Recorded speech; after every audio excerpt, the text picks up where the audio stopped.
സുഹൃത്തുക്കളെ എല്ലാവർക്കും നമ്മുടെ പുതിയൊരു വീട്ടിലേക്ക് സ്വാഗതം. ഞാൻ നിങ്ങളൊരു കാര്യം കാണിച്ചു തരാം. ഒന്ന് കണ്ടിട്ട് എന്തായാലും ബാക്കി കാര്യങ്ങളിലേക്ക് വരാം.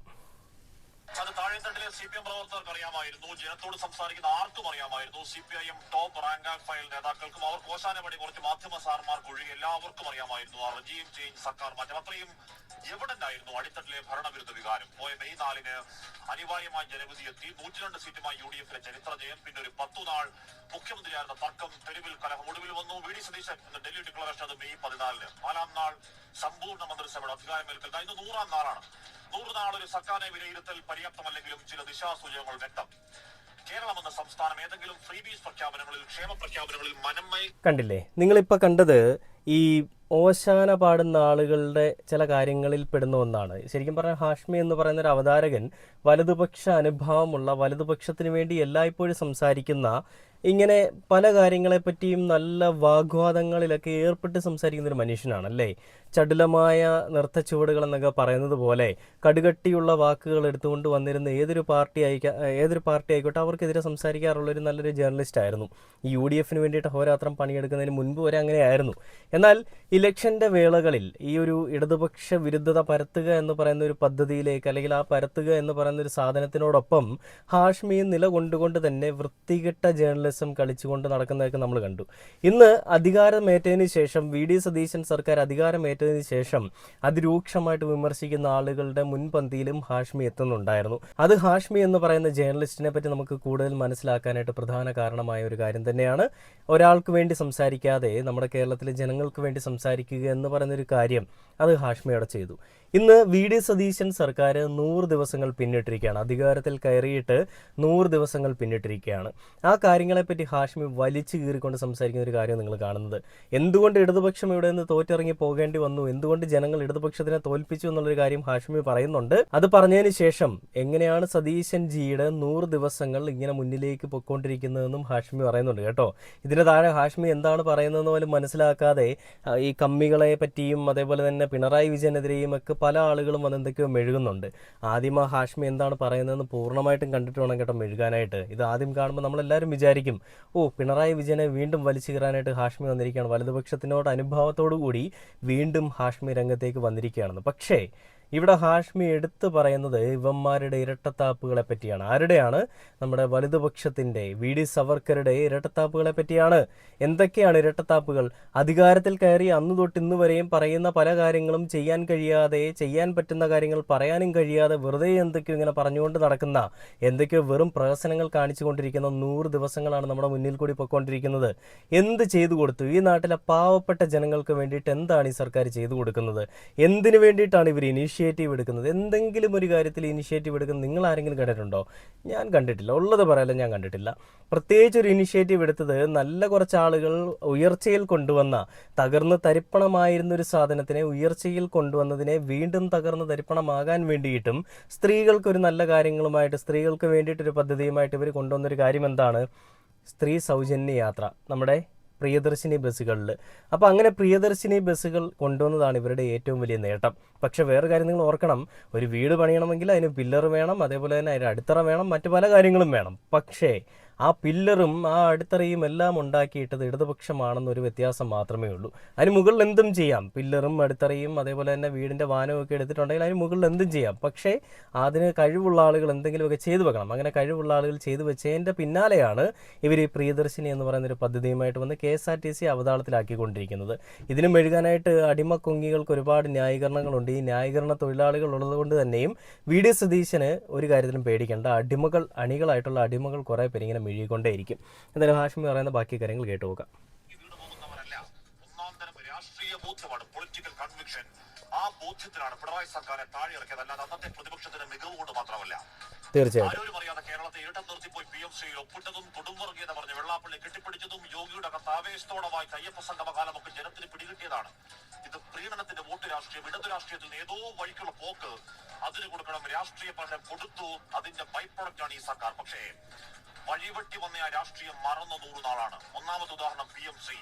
KM ഷാജിയെക്കാലത്ത് അറബിക്കടൽ ഇപ്പോഴും കാത്തിരിപ്പാണ്. മുഖ്യമന്ത്രിയോട് ചോദിച്ചാൽ അക്കാര്യത്തിൽ മാത്രം ക്ലാരിറ്റി ഇല്ല. MGS സർവകലാശാലയിൽ സംഘപരിവാർ സഹായത്തിനൊരു മാവൂദ്.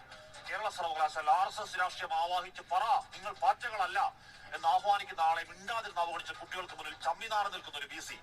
സെനറ്റിലെ സംഘാനുകൂല നിയമനങ്ങൾ, പിന്നെയും നിയമനങ്ങൾ, ആർജവത്തോടെ രാഷ്ട്രീയ ഭരണ സമയത്തൊക്കെ വെള്ളത്തിൽ പൊങ്ങി ഒതുങ്ങിയ പോലെയാണ് നിലപാടിന്റെ ഉൾട്ട പക്ക യൂട്ടേൺ. കേന്ദ്രത്തോട് സമരപ്രഖ്യാപനമില്ലാതെ സമരസമാണ്. അതിൽ കൂടി ഇഷ്ടം പോലെ ഫണ്ട് കിട്ടൽ, ഈസി ഭരണം, ഡെലിവറിയാണ് ലക്ഷ്യമെങ്കിൽ മുഖ്യമന്ത്രി അത് മറപ്പൊടിക്കാത്ത സ്വപ്നമാണ്. കാരണം ഒരാളുടെ കേന്ദ്രത്തെ ഉറപ്പിച്ച് ഏറ്റവും ഒടുവിൽ സ്മാഷ് പാട്രിയാർക്കി എന്ന ചാത്രോങ്കി ഗൂജ് പ്രഖ്യാപനം RSSനോട്, മനുസ്മൃതിയോട് ഐഡിയോളജിക്കൽ യുദ്ധത്തിലാണ് നിൽക്കുന്നത്. സന്ധിയില്ലാ പോരാട്ടത്തിലാണ്. പേര് നിങ്ങൾക്കറിയും, രാഹുൽ ഗാന്ധി. അടിസ്ഥാന രാഷ്ട്രീയം കഴുത്തറുത്തിട്ട് എന്തു വികസനം, എന്തു മായക്കാഴ്ചയും വർക്കൗട്ട് ആവില്ലെന്നൊരു പോയ സർക്കാർ ദയനീയ പതനമാണ് സാക്ഷ്യം. ഇത് സാധാരണ കേരളമല്ല, രാഷ്ട്രീയ കേരളമാണ്. രാഷ്ട്രീയം പറ. അത് താഴെത്തട്ടിലെ CPM പ്രവർത്തകർ. ഈ KM ഷാജി എന്ന് പറയുന്ന സമുദായം വിറ്റ് ജീവിക്കുന്ന ലീഗ് കളനെയും കാത്ത് നമ്മുടെ അറബിക്കടലിൽ അവിടെ കട്ട വെയിറ്റിംഗ് ആണ് കേട്ടോ. എന്തിനാണ്? PM ശ്രീ ഒന്ന് അറബിക്കടലിന് ഒഴുക്കിക്കൊണ്ട് പോകണം. അതിന് വേണ്ടിയിട്ട് ഷാജിയെ കാത്ത് അറബിക്കടലിൽ ഇപ്പോഴും വെയിറ്റ് ചെയ്തുകൊണ്ടിരിക്കുകയാണെന്നേ. ഈ 100 ദിവസങ്ങൾ പിന്നിട്ടിരിക്കുന്ന സതീശൻ സർക്കാരിന് ഇവർക്ക് പറയാനായിട്ട് ഒരുപാട് ന്യായീകരണങ്ങളുണ്ട് കേട്ടോ. ഞങ്ങൾ വന്നിട്ട് പ്രിയദർശിനി പദ്ധതി കൊണ്ടുവന്നു, വിഴിഞ്ഞം തുറമുഖത്തിന്റെ പിന്നെ ഈ ഇഡലി സാമ്പാറും കയറ്റി അയക്കുന്ന പദ്ധതികൾ കൊണ്ടുവന്നു. അങ്ങനെ ചെറുകിട അല്ലെങ്കിൽ വൻകിട മുതലാളിമാർക്കും അല്ലെങ്കിൽ എല്ലാ തരത്തിലുള്ള ആളുകൾക്കും വേണ്ടിയിട്ട് ഒരുപാട് പദ്ധതികൾ കൊണ്ടുവരാൻ സാധിച്ചു എന്നൊക്കെയാണ് പറയുന്നത്. പക്ഷെ എനിക്ക് എത്ര ആലോചിച്ചിട്ടും അങ്ങോട്ട് മനസ്സിലാവാത്തത്, എന്താണ് അധികാരത്തിൽ വന്നിട്ട് ഇവർ ഇത്രയും നാളായിട്ട് ചെയ്തുകൊണ്ടിരിക്കുന്നത്? ആർക്ക് വേണ്ടിയിട്ടാണ് പണിയെടുക്കുന്നത്? അധികാരത്തിൽ വന്ന അന്ന് തന്നെ പല കാര്യങ്ങളും ഈ നാട്ടിലുണ്ടായിരുന്ന ഈ പറയുന്ന ലൈഫ് മിഷൻ പദ്ധതിയിൽ കൂടി പാവങ്ങൾക്ക് വീട് കിട്ടുന്നൊരു പദ്ധതി അത് വേണ്ടെന്ന് വെക്കുന്നു. DYFIയുടെ പൊതിച്ചോറ് വിതരണം അത് സർക്കാർ ആശുപത്രികളിൽ സമ്മതിക്കില്ല എന്ന് വെക്കുന്നു. പിന്നെ അതേപോലെ തന്നെ നമ്മുടെ ക്ഷേമ പെൻഷൻ അത് 3000 രൂപയാക്കി കൊടുക്കുമെന്ന് പറയുന്നു. അത് കൊടുക്കുന്നില്ല. ആശമാരുടെ ഓണറേറിയം അത് 12,000 21,000 ആക്കി വർദ്ധിപ്പിക്കുമെന്ന് പറയുന്നു. അത് ചെയ്യുന്നില്ല. പിന്നീട് അങ്ങനെയുള്ള ഈ വയനാട് ചൂരൽമല എടുത്തു പറയേണ്ട ഒരു പദ്ധതി വയനാട് ചൂരൽമലയാണ്. ആ ചൂരൽമലയിലെ ആ ഒരു നിവാസികളെയോ ദുരന്ത ബാധിതരെയോ പോലും തിരിഞ്ഞു നോക്കാതെ ഒരു പട്ടിക്ക് പോലും വില കൽപ്പിക്കാത്ത രീതിയിൽ ആ മനുഷ്യരെ തഴഞ്ഞു കളയുന്നു. വേണ്ടപ്പെട്ട ആളുകൾക്ക് വേണ്ടി നിയമനങ്ങൾ നടത്തുന്നു.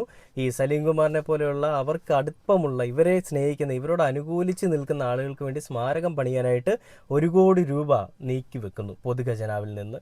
എന്നാൽ നമ്മൾ തമിഴ്നാട്ടിലെ ഒരാളുമുണ്ട് കേട്ടോ, ഈ രാഷ്ട്രീയം എന്താണെന്ന് പോലും അറിയാത്ത സിനിമയിൽ, സജീവ സിനിമയിലെ അതിലെ രാഷ്ട്രീയ പ്രവർത്തകനായിട്ടും പോലീസുകാരനായിട്ടും ഗവൺമെന്റ് സർവീസിലുള്ള മറ്റ് പല ഉദ്യോഗസ്ഥനായിട്ടും ഒക്കെ അരങ്ങ് തകർത്ത ഒരു മനുഷ്യനുണ്ട്, വിജയ് എന്ന് പറയുന്ന ഒരാൾ. രാഷ്ട്രീയപരമായിട്ട് അച്ഛനോ അമ്മയോ രാഷ്ട്രീയത്തിലില്ല, വേറെ ആരും ബന്ധുക്കളാരും രാഷ്ട്രീയത്തിലില്ല. പക്ഷേ അയാൾ രാഷ്ട്രീയം എന്താണെന്നൊന്ന് രാഷ്ട്രീയം കളിക്കാൻ വേണ്ടിയിട്ട് റിയൽ ലൈഫിൽ സിനിമ വിട്ട് കോടികൾ കിട്ടുന്ന ആ സിനിമ എന്ന് പറയുന്ന സാധനം വിട്ടിട്ട് രാഷ്ട്രീയത്തിലേക്ക് ഇറങ്ങുന്നു. അങ്ങനെ ഒരു പാർട്ടിക്ക് രൂപം നൽകുന്നു. ഏകദേശം 1 വർഷം കൊണ്ട് ആ പാർട്ടി ഉയർന്നു വരുന്നു. DMK പോലെയുള്ള ഒരു വലിയ പാർട്ടിയെ ശിഥിലമാക്കിക്കൊണ്ട് ആ പാർട്ടി അവിടെ അടിച്ചു കയറി വരുന്നു. അങ്ങനെ കയറി വന്നിട്ട് അവരെന്തൊക്കെ വികസന മാറ്റങ്ങളാണ് DMK ചെയ്തു വെച്ചതും അതിന് മുകളിൽ വിജയുടെ ഭാഗത്ത് നിന്ന് ചെയ്തു വെക്കാൻ സാധിച്ചതുമായിട്ടുള്ള എന്തൊക്കെ നേട്ടങ്ങളാണ്. എന്നാൽ ഇവിടെ എന്താണ് നമ്മൾ കാണുന്നത്? വിജയ് തമിഴ്നാട്ടിൽ ആ ജനങ്ങൾക്ക് വേണ്ടിയിട്ട് എല്ലാം ചെയ്തു കൊടുക്കുന്നുണ്ടെങ്കിൽ അറ്റ് ദി സെയിം ടൈം കേരളത്തിലെ അവസ്ഥ നമ്മളൊന്ന് മനസ്സിലാക്കണം. കേരളത്തിൽ പ്രത്യേകിച്ച് ഒന്നും ഇവർക്ക് ചെയ്യാനുമില്ല, ഇവരൊന്നും ചെയ്യത്തുമില്ല. എന്താ ചെയ്യാനില്ല എന്ന് ഞാൻ പറഞ്ഞത്? ഓൾറെഡി ഇവിടെ കഴിവുള്ളവന്മാരും ആണത്തമുള്ളവന്മാരും ധൈര്യമുള്ളവന്മാരും ആരുടെയും മുന്നിൽ പോയി ഓച്ചാനിച്ച് നിൽക്കാത്തവന്മാരും സംഖ്യകളെ പ്രത്യേകിച്ച് അടുപ്പിക്കാത്തവരുമായിട്ടുള്ള ആളുകൾ എല്ലാം ചെയ്തു വെച്ചെന്നേ. 100ൽ 99 കാര്യങ്ങളും ചെയ്തു വെച്ചിട്ടാണ് ഈ ജനങ്ങളുടെ ആ ഒരു മനസ്സ് മാറ്റത്തിൽ അല്ലെ ജനങ്ങൾ കാണിച്ച നന്ദികേടിൽ തോറ്റ് പടിയിറങ്ങിപ്പോയത്. ആരാണ്? ഇടതുപക്ഷ സർക്കാർ. അങ്ങനെ ഇടതുപക്ഷ സർക്കാർ ഇവിടെ നിന്ന് പടിയിറങ്ങിപ്പോയിട്ടും അവർ കൊടുത്തിട്ടുള്ള വാഗ്ദാനങ്ങൾ വെറും മോഹന വാഗ്ദാനങ്ങളായിട്ട് കിടക്കാതെ ആ വാഗ്ദാനങ്ങളും പാലിച്ചിട്ട് തന്നെയാണ് പടിയിറങ്ങി പോയിട്ടുള്ളത്. 178 വീടുകൾ നിർമ്മിച്ച് നൽകുമെന്ന് പറഞ്ഞ് 178 വീടുകളുടെ നിർമ്മാണവും പൂർത്തിയായി. അവിടെയെല്ലാം താമസക്കാരുമായി ആ താമസക്കാരുടെ വീടുകളിലും പോയി സന്ദർശിച്ച മനുഷ്യനാണ് പിണറായി വിജയൻ സഖാവ്. അതേപോലെ തന്നെ വേഗറാണി എന്നറിയപ്പെടുന്ന സംസ്ഥാന കായിക മേളയിൽ 1ാം സ്ഥാനം നേടിയിട്ടുള്ള ദേവപ്രിയ എന്ന് പറയുന്ന പെൺകുട്ടിക്ക് പുരസ്കാരങ്ങൾ സൂക്ഷിക്കാനും കയറിക്കിടക്കാൻ അടച്ചുറപ്പുള്ളൊരു വീടുമില്ല എന്ന് മനസ്സിലായപ്പോൾ അന്ന് ഇടുക്കിയിലുണ്ടായിരുന്ന CPMന്റെ CPIMന്റെയും ഒക്കെ നേതാക്കന്മാർ ഒരു വാഗ്ദാനം കൂടി കൊടുത്തു. നിങ്ങൾക്ക് ഞങ്ങൾ വീട് വെച്ച് നൽകും, നല്ലൊരു വീട് വെച്ച് നൽകുമെന്ന് പറഞ്ഞു. ആ വീട് വെച്ച് നൽകുമെന്ന് പറഞ്ഞിട്ട് ഒരുത്തൻ്റെയും ഒരു തെണ്ടിയുടെയും ചാപ്പ കുത്താതെ 10 മാസങ്ങൾ കൊണ്ട് അവരൊക്കെ വിചാരിക്കുന്നതിനേക്കാൾ അപ്പുറം അതിനേക്കാളൊക്കെ മനോഹരമായൊരു വീട് വെച്ച് നൽകാൻ ഇടതുപക്ഷത്തിന് സാധിച്ചു. ആ ഇടതുപക്ഷത്തിന് സാധിച്ചു എന്ന് പറയുന്നതിനേക്കാൾ ഏറ്റവും പ്രധാനമായിട്ട് നമ്മൾ പറയേണ്ടത് ഇതൊക്കെ ശരിക്കും ഒരു കോർഡിനേഷൻ ആണല്ലോ, ഒരു ലീഡർഷിപ്പ് ആണല്ലോ. ഒരു നല്ലൊരു ലീഡർ ഉണ്ടെങ്കിലേ അതിൻ്റെ താഴെയുള്ള ആളുകളും അതേ രീതിയിൽ വർക്ക് ചെയ്യുകയുള്ളൂ. അങ്ങനെ നോക്കുകയാണെങ്കിൽ പിണറായി വിജയൻ എന്ന് പറയുന്നൊരു മനുഷ്യൻ നല്ലൊരു ലീഡറായിരുന്നു. ഇരട്ടച്ചങ്ങനെന്ന് പലരും വിളിപ്പേര് കൊടുക്കുന്ന, ഹൃദയപക്ഷം എന്ന് പലരും പറയുന്ന ഇടതുപക്ഷത്തിൻ്റെ നല്ലൊരു ക്യാപ്റ്റൻ തന്നെയായിരുന്നു. ആ ക്യാപ്റ്റൻസിയിൽ പ്രവർത്തിച്ചിട്ടുള്ള എല്ലാ മന്ത്രിമാരും വെറുതെ ചിരിക്കുന്ന അങ്ങനത്തെ ആളുകൾ മാത്രമല്ല കേട്ടോ. ആവശ്യമുള്ളിടത്ത് ചിരിക്കും, ആവശ്യമില്ലാത്തടത്ത് എങ്ങനെയാണ് നിൽക്കേണ്ടതെന്ന് അവർക്കറിയാം.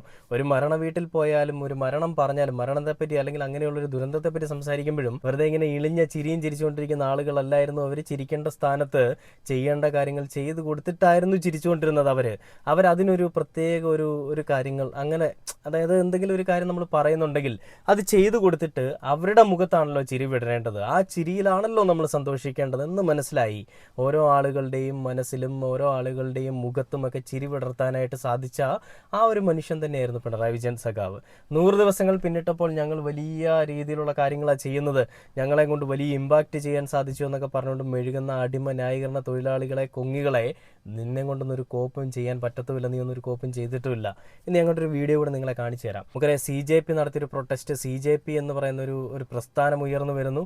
അതിൻ്റെ സ്ഥാപകനായിട്ടുള്ള അഭിജിത്ത് ദീപ്കെ, അദ്ദേഹം നമ്മുടെ നല്ല മുഖ്യമന്ത്രിമാർ ആരാണെന്നുള്ള ചോദ്യത്തിന് അദ്ദേഹം കൊടുക്കുന്ന ഒരു മറുപടി ഉണ്ടെന്ന് കണ്ടുപോയിക്കോ. देश का बेस्ट चीफ मिनिस्टर अब तक का आप किसे मानते हैं? सीएम किसी भी स्टेट का कोई तो होगा जो पसंद होगा आपको, यार इस आदमी ने बड़ा अच्छा काम किया अपने स्टेट में मुख्यमंत्री के तौर पर। तमिलनाडु के सीएम कौन थे? Stalin, MK Stalin. इकोनॉमी काफी अच्छी करी थी उन्होंने, ठीक है, वो एक हो गए। पिनाराई विजयन ने केरला में education model, health care model काफी अच्छा किया था।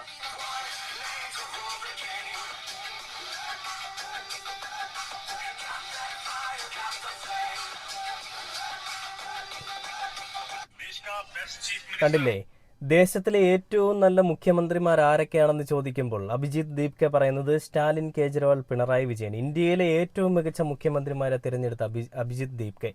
സംഘികളുടെ മുന്നിൽ ആര് ഓച്ചാനിച്ച് നിൽക്കുന്നില്ലയോ അവർ ഏറ്റവും നല്ല മുഖ്യമന്ത്രിയാണെന്നും ഏറ്റവും നല്ല ലീഡറാണെന്നും നമുക്ക് പറയാൻ സാധിക്കും. അത്തരത്തിലുള്ളൊരു വിലയിരുത്തൽ തന്നെയാണ് അഭിജിത്ത് ദീപ്കെ നൽകിയിരിക്കുന്നത്, അല്ലെ നടത്തിയിരിക്കുന്നത്. ഇവിടെ നമ്മൾ മനസ്സിലാക്കുന്നത് 100 ദിവസങ്ങൾ പിന്നിടുന്ന VD സതീശൻ സർക്കാർ എന്ത് ചെയ്യുന്നു, എങ്ങനെ ചെയ്യുന്നു എന്നൊക്കെയാണ് അല്ലേ.